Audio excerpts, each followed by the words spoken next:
எல்லாமே நடந்ததாச்சேப்பா, நம்பிதான் ஆகணும். நீங்க ஆல்பத்துல கடைசியா பார்த்த போட்டோ தான் என் பிள்ளையோட கடைசி போட்டோ.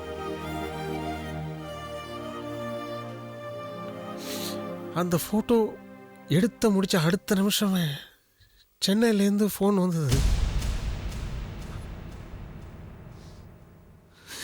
சாவே ஃபோன் பண்ணி கூட்டிட்டு போன மாதிரி.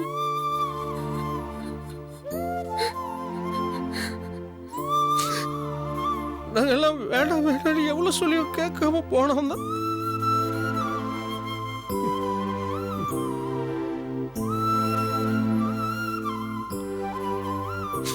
அதுக்கப்புறம் குணமாக தான் திரும்பி வந்தான் என் புள்ள.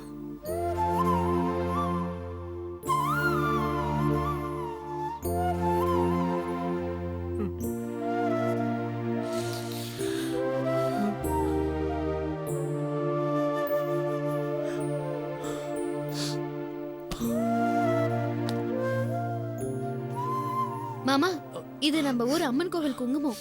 இதை எப்பவும் வச்சுக்கோங்க. எந்த கெட்டதும் உங்களை நெருங்காது.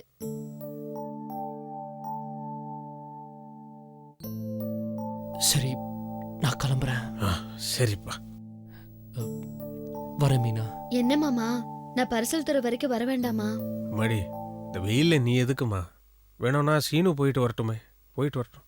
இல்ல மாமா, இவர் கூட பரிசல் தர வரைக்கும் போய் இவரை பரிசல்ல ஏத்தி விட்டு அது அக்கறை வரைக்கும் போய் சேர்ற வரைக்கும் பார்த்துட்டே இருக்கணும் போல இருக்கு மாமா. மாமா, நான் போயிட்டு வந்துடுறேன் மாமா.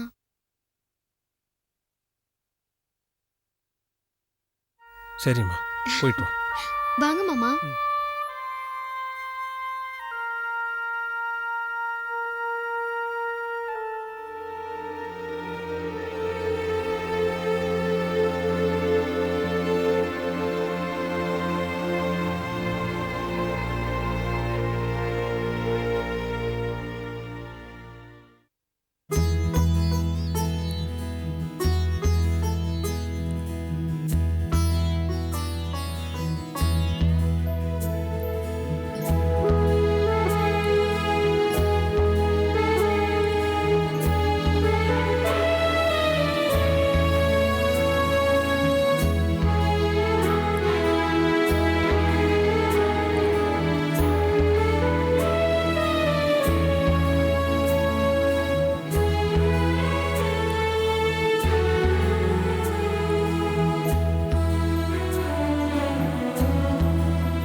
பரிசல் கரைக்கு வர்றதுக்கு எப்படியும் 5 நிமிஷம் ஆகும் மாமா.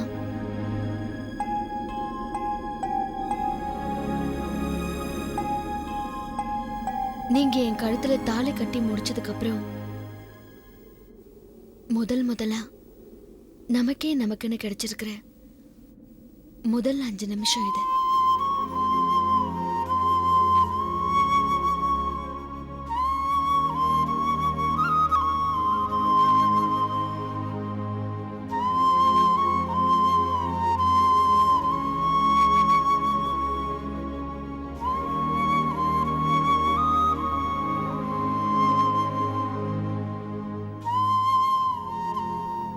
என்ன மாமா, இருக்கிற இந்த 5 நிமிஷத்தையும் சைலண்டா இருந்தே கழிச்சலான்னு பாக்குறீங்களா? அப்படியெல்லாம் ஒண்ணும் இல்லை மீனா. வேற ஒரு யோசனை. என்ன யோசனை?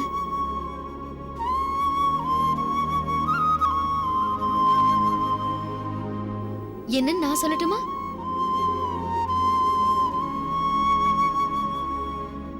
இவளை இங்க விட்டுட்டு 3 மாசம் வெளிநாட்டுக்கு போறோமே, பாவம் இவ தனியா இருந்து கஷ்டப்பட போறாள்னு நினைச்சு யோசனை பண்ணிட்டு இருக்கீங்க அதானே? ஆமா ஆமா மீனா. கஷ்டம்தான் மாமா. நீங்க என்னோட இல்லாத ஒவ்வொரு நிமிஷமும் எனக்கு கஷ்டம்தான். என்னோட சுகம் துக்கம் கனவு எல்லாத்துலயும் நீங்க இருக்கணும்னு நான் ஆசைப்படுறேன் மாமா. ஆனா என் ஆசைய காரணம் காட்டி உங்க லட்சியத்தை கெடுக்க எனக்கு மனசுல மாமா. ஏன்னா நீங்க என்னை விட உங்க லட்சியத்தை அதிகமா நேசிக்கிறீங்கன்னு எனக்கு தெரியும் மாமா. தான் விருப்பத்தை விட தான் புருஷன் விருப்பத்தை பெருசா நினைக்கிறவதான் ஒரு நல்ல பொண்டாட்டியா இருக்க முடியும்னு சொல்லுவாங்க மாமா. காலம் முழுக்க உங்களுக்கு நான் ஒரு நல்ல பொண்டாட்டியா இருப்பேன் மாமா.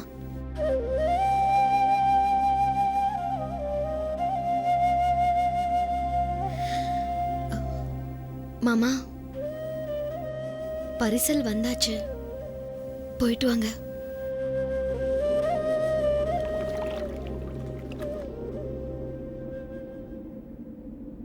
நல்லா சாப்பிடுங்க, நல்லா தூங்குங்க, உடம்ப நல்லபடியா கவனிச்சுக்கோங்க. சரி மீனா, நான் வரேன். மாமா, மீனா, உங்களுக்குன்னு நான் ஒருத்தர் இருக்கேன், மறந்துடாதீங்க மாமா.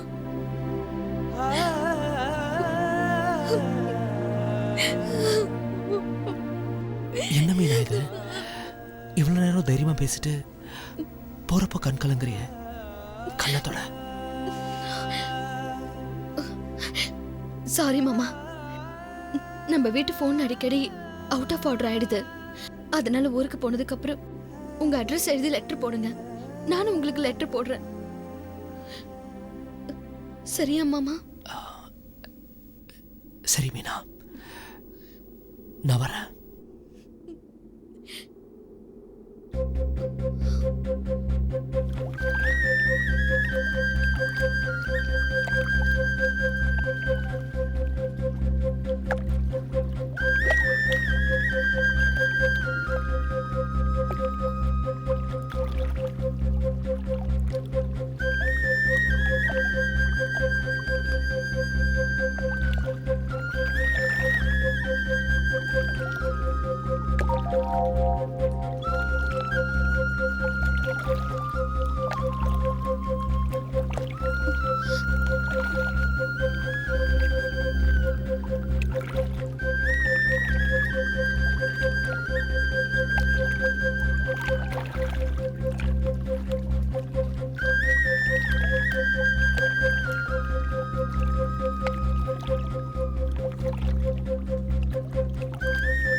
மாமா,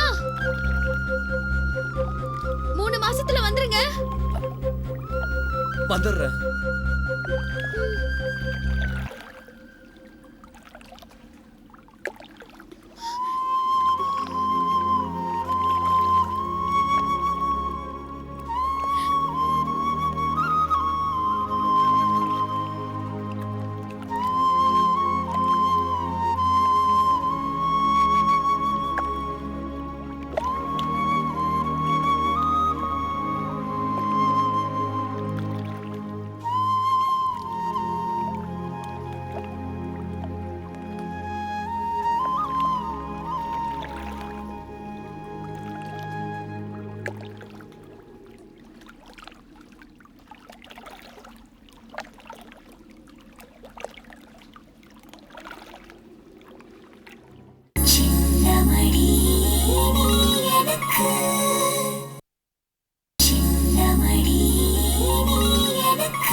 ஹலோ சார், நான் ஆட்டோ இன்ஸ்பெக்டர் பேசுகிறேன் சார்.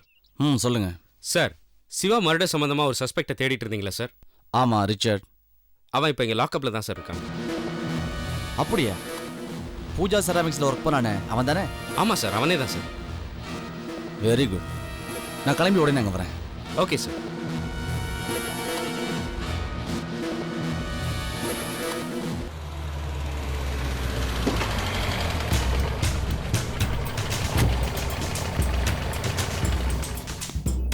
இன்ஸ்பெக்டர் சார், அவனை வெளியே கூட்டிட்டு வாங்க. கான்ஸ்டபிள், செல் ஓபன் பண்ணியா. வெளியே வா. ஹேய், வாடா வாடா சார் வாடா சார் சார் சார் வா சார் சார் சொல்டா உண்மையை சொல்லு. சிவாவை கொலை பண்ணது நீ தானே? இல்ல சார் இன்ஸ்பெக்டர், சார் சார் சத்தியமா சொல்றேன் சார், சிவாவை நான் கொலை பண்ணல சார். சார் நான் கொல்ல சார். பூஜாவை கடத்துறது நீ தானே? உண்மையை சொல்லிடுறேன் சார், பூஜாவை கடத்தினது நான் தான் சார். ஏன் கடத்தின? பூஜாவை கொன்னுட்டு அந்த பழைய தூக்கி சிவா மேல போட்டுட்டு ஃபேக்டரி நிர்வாகத்தையே என் கண்ட்ரோலுக்கு கொண்டு வரணும்னு நினைச்சேன் சார். நான் போடுற ஒவ்வொரு திட்டத்தையும் அந்த சிவா பைய கெடுத்துக்கிட்டே இருந்தான் சார். அந்த ஆத்திரம் தாங்க முடியாம தான் அன்னைக்கு ராத்திரி நானும் என் நண்பர்களும் அவனை விரட்டிட்டு போனோம். சரி, வேலுவணி அடிச்சு போட்டுட்டு சிவாவை துரத்திக்கிட்டு போனியா இல்லையா? ஆமாம் சார், நான் தான் சார் துரத்திட்டு போனேன். சிவாவை துரத்திக்கிட்டு போய் என்னடா பண்ண? கொஞ்சம் தூரம் துரத்திட்டு போனேன் sir.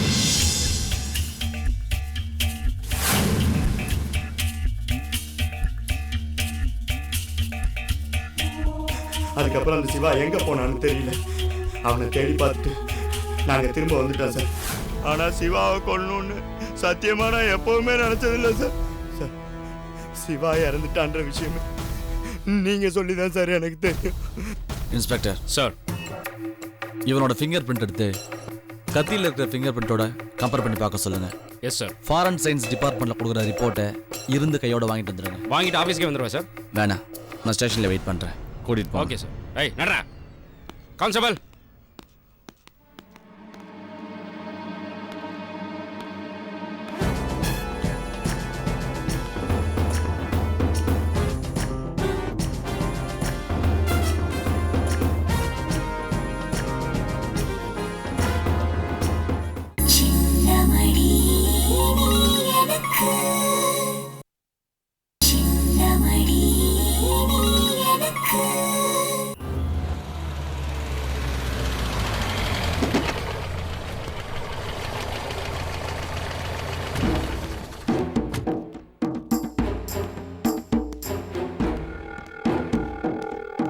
Sir, forensic report sir.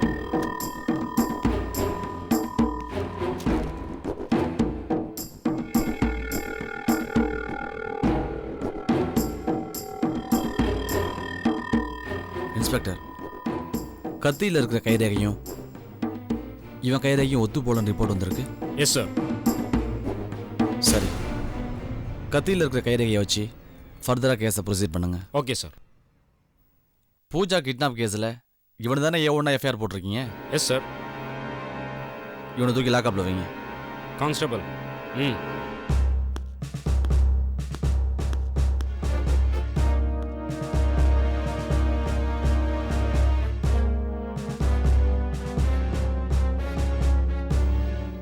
Inspector sir.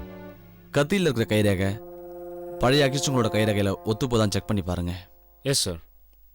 சரி, நான் கிளம்புறேன். Okay sir. ரேவதி, அப்பாக்கு அந்த பெட்ஸ்பெட் மாத்திருங்க. Okay madam.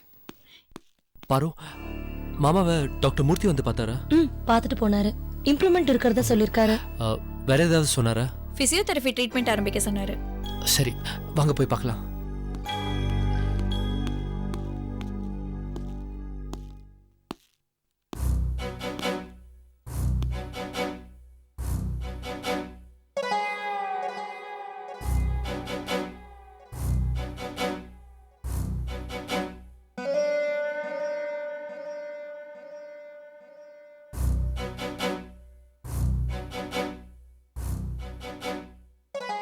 மாமா, நீங்க நினைக்கிற மாதிரி நான் தப்பானவன் இல்லை. ஏன்னா நீங்க வளர்த்து புள்ளனா பூஞ்சோலையில் நடந்த விஷயத்தெல்லாம் சொல்லி பாரோவுக்கு நான் ஒரு புது குழப்பத்தை ஏற்படுத்த விரும்பல மாமா.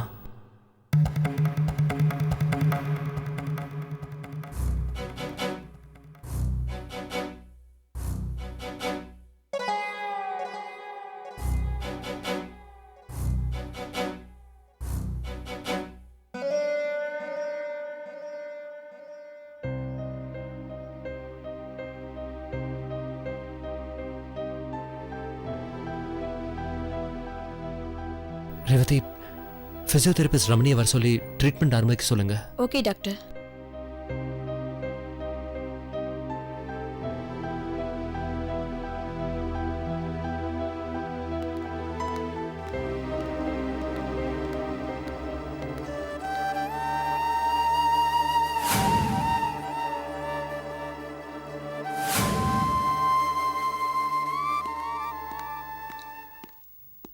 ஏங்க ஏன் ஒரு மாதிரி இருக்கீங்க?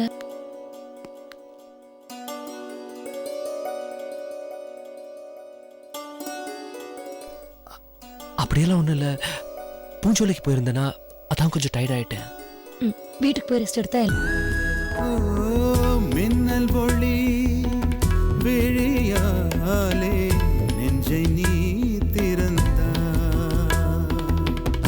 சின்ன சின்ன கூடலோடு சிரிக்க ஏன் மறந்தா, கண்ணில் நிறைந்த கன்னி தமிழே உள்ளம் கலங்காதே, கண்ணில் நிறைந்த கன்னி தமிழே உள்ளம் கலங்காதே, உன்னையல்லாமல் வேறு உறவும் என்னை சேராதே, காற்றும் நானும் காத்து கிடந்த தனிமை தீவினிலே